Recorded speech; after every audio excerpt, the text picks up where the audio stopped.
Shalom, shalom, bien-aimés. Donc, nous continuons avec notre étude biblique et aujourd'hui, nous allons étudier le livre d'Ézéchiel. Alors, c'est un livre qui est très intéressant parce que Ézéchiel est le prédicateur de la rue, celui qui partait dans les rues de Babylone pour confirmer ce que Jérémie avait prophétisé à Juda. Et c'est Ézéchiel qui va donc être l'homme de Dieu qui va continuer, qui va vivre ces prophéties-là et qui va dire au peuple de pouvoir tourner leur cœur et de changer leur attitude. Alors, nous demandons au Saint-Esprit de prendre le contrôle de cette émission, que le Saint-Esprit prenne le contrôle de ma bouche et que les paroles qui vont sortir de ma bouche, que ce ne soient pas des paroles qui sont inspirées par moi-même, que ce soit des paroles qui sont inspirées par le Saint-Esprit et que le vent impétueux du Saint-Esprit commence à remplir le lieu où vous êtes et que le sang précieux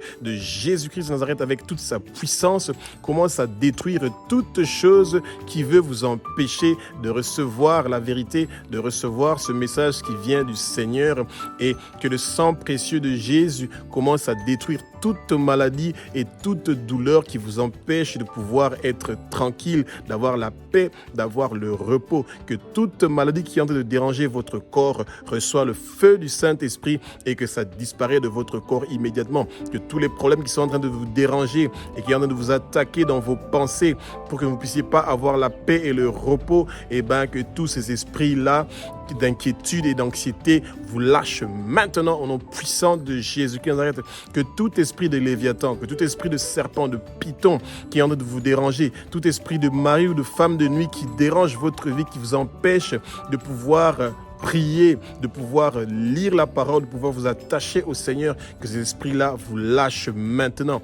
Au nom puissant de Jésus-Christ de Nazareth, recevez votre percée, recevez votre délivrance, recevez votre libération et que vos noms soient inscrits dans le livre de vie de l'agneau et que vous puissiez avoir la victoire parce que vous avez déjà la victoire. Bien-aimés, rappelez-vous, vous n'allez pas mourir, vous allez vivre et déclarer les œuvres de l'Éternel des armées. Vos années sur terre sont prolongées. Vos années sur terre sont prolongées.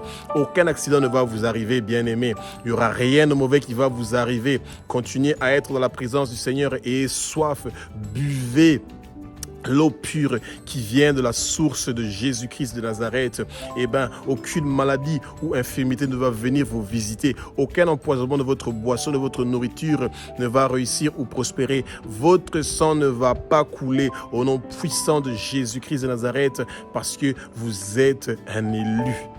Ézéchiel, qui est donc à Babylone, va voir les prophéties que Jérémie avait prophétisées sur Jérusalem. Il va voir ces prophéties-là se réaliser. Bien-aimés, Israël n'avait pas cru à ça. Juda n'avait pas cru à ça.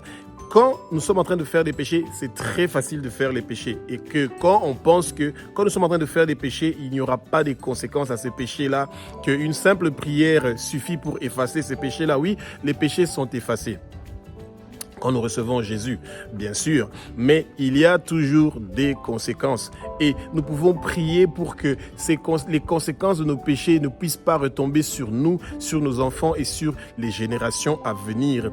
Et nous ne devons pas croire, comme Israël était en train de le croire, qu'il n'y aura pas de conséquences à leur désobéissance, qu'il n'y aura pas de conséquences à leur refus d'écouter le message que le Seigneur est en train de nous apporter. Bien aimé, la maladie qu'il y a de nos jours parmi les chrétiens, c'est la maladie de refuser d'étudier la parole du Seigneur. C'est celui de refuser de prier, d'être dans la présence du Seigneur. Et c'est quand nous sommes dans la présence du Seigneur que le Seigneur se révèle à nous et que nous commençons à voir des choses qui sont merveilleuses.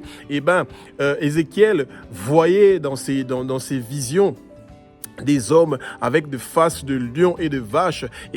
Si vous vous rappelez, pour ceux qui sont des amoureux de la lecture de la Bible, on parle de ces mêmes choses-là déjà dans Apocalypse qui devaient venir beaucoup plus tard, mais à l'époque de Ézéchiel déjà, il recevait ces révélations-là. Et ce que nous devons retenir de cette partie de l'appel de Ézéchiel, c'est que le Seigneur se rassure toujours qu'il a des gens qui sont en train de partir gauche à droite pour parler de l'évangile de Jésus-Christ de Nazareth pour que le nom de Abba, notre Père qui est aux cieux, soit propagé partout dans le monde entier. Et nous tous, nous sommes appelés à le faire. Ce n'est pas seulement votre pasteur qui est appelé à le faire. Eh bien, c'est dommage que de nos jours, on ne les voit plus, des prédicateurs qui partent dans les rues. J'ai vu ça dans certains pays, mais de nos jours, tout le monde veut seulement prêcher sur les réseaux sociaux et les gens ne veulent plus partir pour avoir de contact avec les gens dans la rue, dans les marchés, dans les endroits qui sont difficiles à atteindre, où ils n'ont pas encore les technologies. Eh bien, bien-aimés, sentons-nous libres de partir pour aller parler de l'évangile de Jésus et que le Saint-Esprit nous donne les bonnes paroles, qui nous donne la bonne connaissance que nous pouvons utiliser pour faire ce travail-là que le Seigneur attend de nous.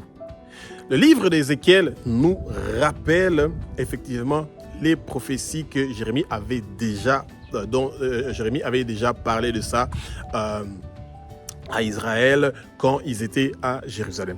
Et Ézéchiel est en train de parler maintenant aux exilés d'Israël qui se trouvent donc à Babylone. Et bien aimés, nous devons toujours nous rappeler une chose, que Abba, notre Père qui est aux cieux, notre Dieu, notre Roi, il veut que nous soyons obéissants pour la simple raison que nous avons été créés selon leur image, selon leur ressemblance. Et Dieu, il est saint. Et parce que Dieu est saint, il veut que nous aussi, on soit saints.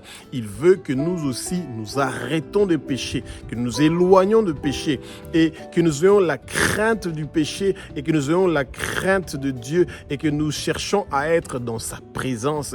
Et c'est ça que Israël avait arrêté, avoir la crainte de Dieu avec beaucoup de facilité. Ils étaient en train de servir d'autres dieux. Et quand ils sont arrivés à Babylone, ils ont continué encore à servir d'autres dieux.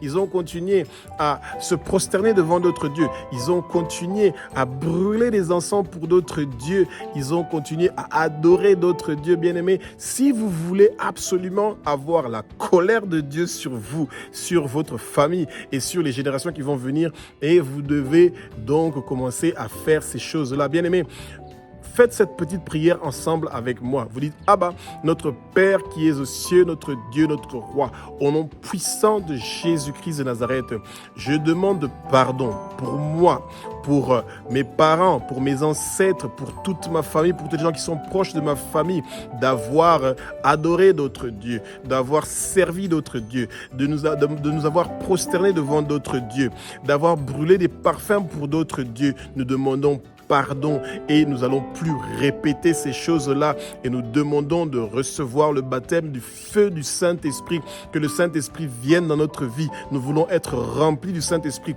que le Saint-Esprit vienne habiter en nous. Amen. Bien-aimés, nous devons absolument refuser tout héritage que nous avons eu de nos parents, d'adorer d'autres dieux, de refuser la crainte de Dieu. Eh bien, c'est ça qui a été le problème d'Israël. Et c'est pour ça que les exilés qui étaient déjà à Jérusalem en train d'adorer d'autres dieux, au lieu d'adorer Abba, notre Père qui est aux cieux, quand ils sont arrivés à Babylone, ils ont continué encore avec ces choses que le Seigneur les avait déjà reprochées. Nous devons être obéissants, nous devons écouter, lire, nous devons comprendre que le Seigneur veut notre bien, il ne veut pas notre malheur. Dans le livre d'Ézéchiel, pour que Israël puisse quitter Babylone et donc retourner donc à Jérusalem, donc les exilés d'Israël qui étaient donc à Babylone, pour qu'ils puissent rentrer à Jérusalem, eh bien, il y a quelque chose qui devait absolument se passer. Et c'est la repentance, se repentir de ses péchés. Et c'est dommage que de nos jours, on ne veut plus parler de la repentance dans les églises. On parle de bénédiction, on parle de miracles et on parle de prodiges. Et c'est ça qui était une mission qui était difficile pour Ézéchiel, celui de parler de la repentance. Israël devait se repentir de tout le mal qu'ils étaient en train de faire pour qu'ils puissent revenir vers le Seigneur. Bien-aimés, faites la prière suivante ensemble avec moi, parce que se repentir, ça veut dire abandonner ce qu'on était en train de faire qui n'est pas bien. Ça veut dire que on confesse nos péchés et on se repent. Ça veut dire qu'on reconnaît qu'on a péché et ensuite on dit qu'on abandonne. Ça veut dire qu'on ne va plus faire ces choses-là. Il y a une différence entre confesser et se repentir. Confesser, c'est reconnaître que vous avez péché et que vous demandez pardon, et se repentir, c'est dire que vous n'allez plus commettre ce péché-là, que vous abandonnez ce péché-là. Prions ensemble. Abba, notre Père qui es aux cieux, notre Dieu, notre Roi. Moi et toute ma lignée familiale, nous nous repentons. Et nous nous repentons pour nos péchés. Nous nous repentons pour les péchés de nos parents. Nous nous repentons pour les péchés de nos ancêtres. Nous refusons tout héritage familial, tout esprit ancestral, tout esprit qui vient de nos pères et de nos ancêtres. Nous refusons cela. Tout héritage spirituel qui vient de nos pères, qui vient de nos ancêtres et qui vient pour détruire notre vie et qui ne vient pas de toi, ô Abba, nous refusons cela immédiatement et nous demandons le pardon. Nous demandons pardon à toute personne que nous avons offensée. Nous demandons pardon à toute personne que nous avons blessée. Nous demandons pardon à toute personne que nous avons fait du mal. Nous demandons pardon à toute personne que nous avons promis quelque chose que nous n'avons pas réalisé, que nous avons promis de l'argent que nous n'avons pas réalisé. Toute promesse que nous avons faite et que nous n'avons pas réalisée, nous demandons pardon pour cela. Et comme le sang précieux de Jésus nous a lavé, nous a nettoyé, nous a sanctifié, eh bien nous aussi nous pardonnons à toute personne qui nous a offensés, qui nous a fait du mal, qui nous a blessés, qui nous a promis quelque chose et qui ne l'a pas réalisé. Eh bien, nous sommes en train de pardonner ces gens-là au nom puissant de Jésus-Christ de Nazareth. Et nous recevons le feu du Saint-Esprit. Nous recevons le baptême du feu du Saint-Esprit. Nous recevons le Saint-Esprit. Nous sommes en train de boire l'eau pure qui vient de Jésus-Christ de Nazareth. Et nous recevons cette puissance du Saint-Esprit qui commence maintenant à agir dans notre vie.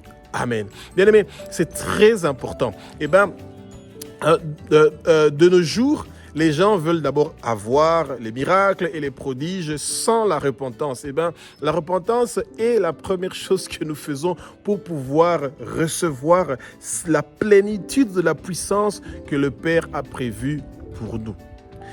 Dans la Bible, Ézéchiel est reconnu comme le sentinelle d'Israël. C'est celui qui est en train de veiller. Il est en train de prêcher, de transmettre la parole du Seigneur. Il est en train de prier pour Israël. Il est en train de préparer Israël à la repentance. Il est en train de préparer Israël au retour vers Jérusalem. Eh bien, Ézéchiel a eu cette grande mission. De nos jours, c'est dommage que nous voyons que nos jeunes qui sont encore forts, qui ont encore beaucoup d'énergie, ne prennent pas le temps de prier pour nos nations, ne prennent pas le temps de prier pour nos familles. Bien-aimés, rassurez-vous, Jésus a fait un travail complètement complet, a fait un travail parfaitement parfait sur la croix de Golgotha pour nous racheter de la main de Satan. Votre prière n'est pas seulement valable pour vous, il est valable pour votre père, pour votre mère, pour vos enfants, pour votre femme, votre mari. Eh bien, vos prières ont une grande importance pour le Seigneur. Et vous pouvez aussi prier pour votre quartier, la région où vous êtes, le pays où vous êtes. Vous pouvez être celui qui se réveille à 23h30 pour commencer à prier pour qu'un changement se passe dans votre foyer, dans votre mariage, dans la vie de vos enfants. Eh bien, c'est vous qui êtes le sentinelle, celui qui se réveille à 3h du matin pour commencer à réclamer les bénédictions de votre famille, à réclamer les bénédictions que le Satan vous avait volées à votre famille. Vous êtes le sentinelle comme Ézéchiel était le sentinelle d'Israël. Il était en train d'intercéder pour Israël. Où sont passés les sentinelles de nos familles? Où sont passés les intercesseurs de nos familles? Bien-aimés, vous devez être les gens qui sont en train de se battre pour nos nations, pour nos pays. Vous devez être les gens qui sont en train de se battre pour vos familles et de ne pas lâcher. Et vous devez être celui qui veut transmettre la parole, celui qui veut gagner les âmes pour le royaume de Jésus-Christ. C'est pour ça que nous avons été appelés à faire des grandes choses. Et ces grandes choses-là commencent par propager l'évangile de Jésus. Parler que le peuple doit arrêter le péché et que le peuple doit venir vers Jésus, que nous devons ressembler à l'image de Dieu. comme ça a été prévu au commencement. Espérons que nous avons appris quelque chose sur le livre d'Ézéchiel, le prédicateur de la rue, le sentinelle d'Israël.